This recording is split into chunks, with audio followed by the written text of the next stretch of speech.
हरि ओम नमो भगवते वासुदेवाय। श्री ओम नमो भगवते वासुदेवाय। को ही देखना चाहती है तथा अपने इन कानों से कृष्ण प्यारे की मधुर बातों को और बांसुरी की मधुर तान को ही सुनना चाहती है। दूसरी कहती है, अरे सखी, जब वह आम की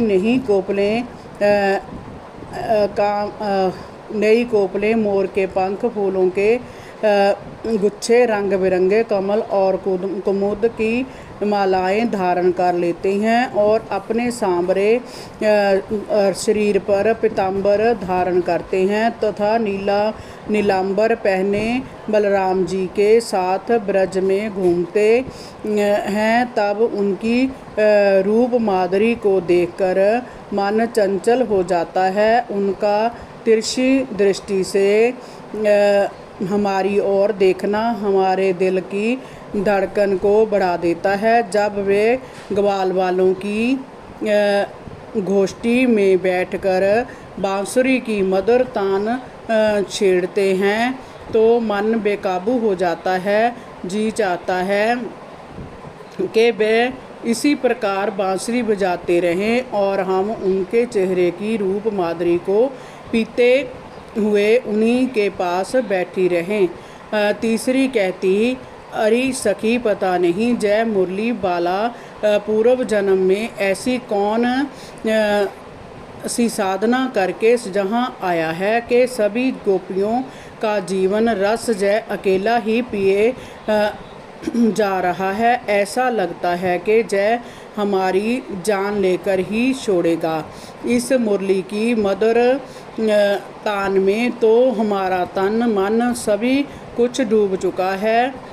चौथी कहती है, सखी, जय यशोदा का शोरा तो बड़ा ढीठ है। वृंदावन से बैकुंठ लोक तक इसका जश फैलता चला जा रहा है। हमारे हृदयों पर इसके चरण कमल अंकित हो गए हैं। जब जय मनमोहनी मुरली बजाता है तब वन में पशु ठहर जाते हैं, पक्षी अपनी उड़ान भूल जाते हैं, मोर नाचने लगते हैं और हमारी जो गति होती है उसे तो हम ही वही जान सकता है जिसने कभी किसी से प्रेम किया हो।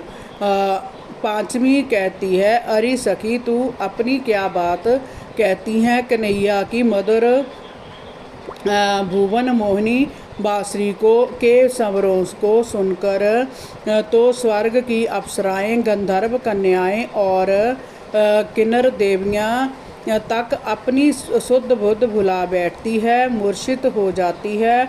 हमारा जो हाल होता है वह भला किससे छिपा है।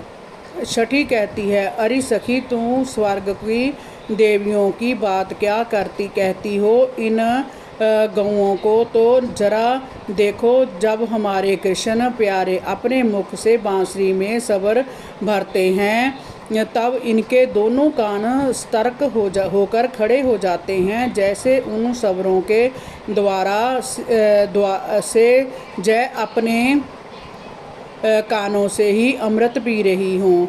अपनी आँखों से अपने प्रिय कृष्ण की रूप माधुरी को अपने हृदय में बसा लेती है और उनकी एक पुकार पर ही दौड़ी चली जाती है।